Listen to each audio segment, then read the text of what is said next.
दोस्तों आज की इस वीडियो में हम आपको बताएंगे उन पक्षियों के बारे में जिनका अगर आपके घर में आना जाना बना रहता है तो वो आपके दुर्भाग्य को अपने साथ लेकर आते हैं। साथ ही हम जानेंगे एक ऐसे पक्षी के बारे में जो अगर आपके घर में आता है तो वो आपके सौभाग्य का मुख्य कारण बन सकता है। और साथ ही दोस्तों अगर आपका दुर्भाग्य चल रहा है तो ऐसे में आप क्या उपाय कर सकते हैं वो भी हम आपको इस वीडियो में बताएंगे। तो पूरी जानकारी के लिए इस वीडियो के अंत तक जरूर बने रहें। नमस्कार दोस्तों, स्वागत है आप सभी का एक बार फिर से। दोस्तों सच्ची श्रद्धा से कमेंट्स में जरूर लिखे हर हर महादेव, जय महाकाल, देवों के देव महादेव सदैव आप पर अपना आशीर्वाद बनाए रखे। दोस्तों वास्तु शास्त्र के अनुसार कुछ पक्षी ऐसे होते हैं जो आपके घर में आ जाने पर आपके परिवार को पूरी तरह से बर्बाद कर सकते हैं। यहाँ तक कि गर्भवती महिलाओं के लिए इन पक्षियों का आना अच्छा माना नहीं जाता, तो इसीलिए कुछ पक्षी गलती से भी आपके घर में नहीं आने चाहिए, नहीं तो आपके घर का अंजाम बुरा हो सकता है। ऐसा माना जाता है कि इन पक्षियों का आपके घर में होना बहुत ही अशुभ फलदायी होता है। वास्तु शास्त्र के अनुसार कुछ पक्षी ऐसे होते हैं जिनके घर में आने से घर में पैसों का खर्च अचानक से बढ़ जाता है, यानी कि धन के खर्च के सूचक होते हैं।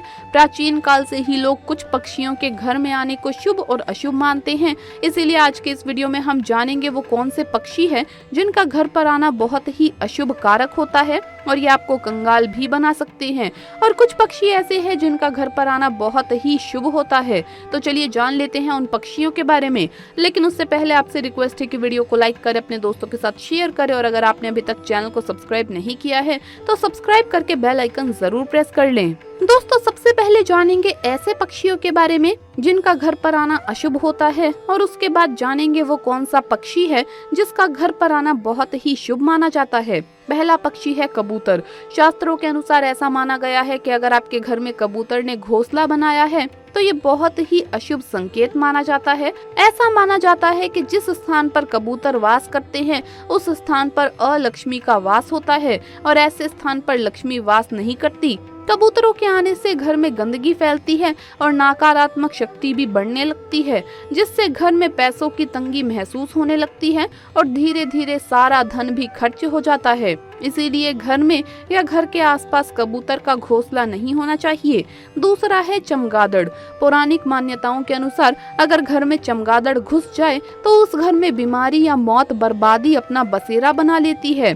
दोस्तों अनेकों लोगों का मानना है कि घर में चमगादड़ होने से परिवार टूटकर बिखर जाता है और घर में मनहूसियत छा जाती है। इसीलिए घर में कभी भी चमगादड़ का घोंसला नहीं होना चाहिए। तीसरा है कौवा। कौवे का बार बार घर में आना या आपके घर में घोंसला बनाना अच्छा माना नहीं जाता।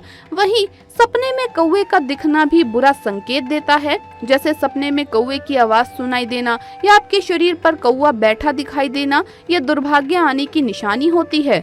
चौथा है टिटहरी। ऐसी मान्यता है कि टिटहरी जिस दिन पेड़ पर या किसी भी घर में अचानक से रहने लगे तो कहीं से बहुत बड़ी अनहोनी होने के संकेत मिलते हैं, क्योंकि टिटहरी हमेशा जमीन पर रहती है और जमीन पर ही अपने अंडे देती है। इनका किसी के घर में अचानक बैठना अच्छा संकेत माना नहीं जाता।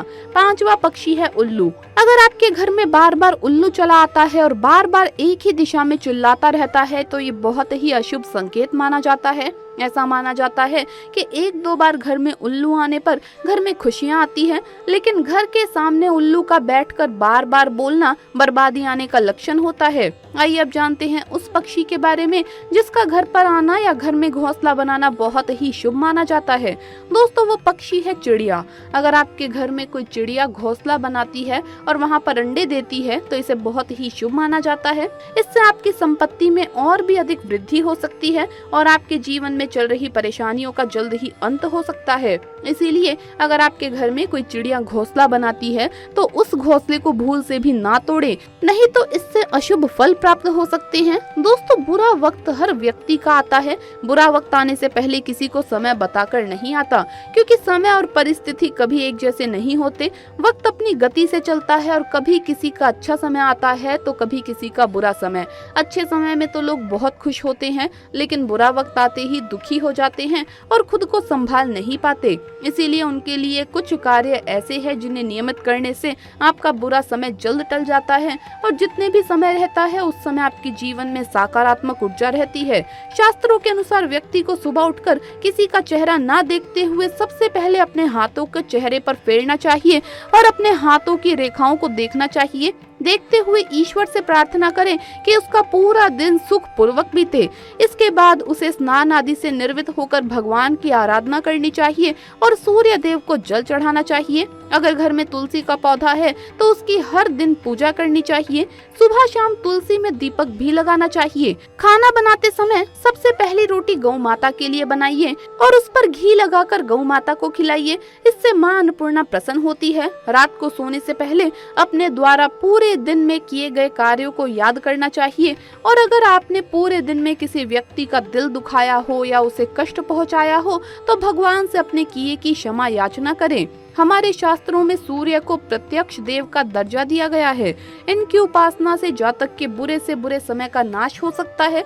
अगर आप अपने जीवन में चल रही परेशानियों से मुक्ति पाना चाहते हैं तो आपको नियमित तौर पर सूर्य को अर्घ देना चाहिए और साथ ही साथ आपको हर रविवार आदित्य हृदय स्तोत्र का पाठ भी अवश्य करना चाहिए। शुक्रवार के दिन महालक्ष्मी का व्रत रखने और साथ ही श्री कनक धारा स्तोत्र का पाठ करने से प्रतिकूल हालात आपके पक्ष में आने लगते हैं। वो लोग जो बेरोजगारी या आर्थिक मंदी से परेशान हैं, उन्हें ये उपाय अवश्य करना चाहिए। जीवन की समस्याओं से मुक्ति के लिए जातक को पीपल की सेवा आरंभ करनी चाहिए। ये उपाय आपके स्वास्थ्य को भी सही रखता है, गंभीर बीमारियों से आपकी रक्षा करता है। गुरुवार के दिन भगवान विष्णु की पूजा अर्चना अवश्य करें। हर गुरुवार विष्णु सहस्त्र नाम का पाठ पढ़ने से आपके जीवन में चल रही धन की परेशानियां, दरिद्रता समाप्त होती है। प्रदोष व्रत का संबंध भगवान शिव से है। जो जातक प्रदोष व्रत रखते हैं और शिव तांडव स्तोत्र का पाठ करते हैं, उनका जीवन हमेशा विघ्न बाधाओं से दूर रहता है।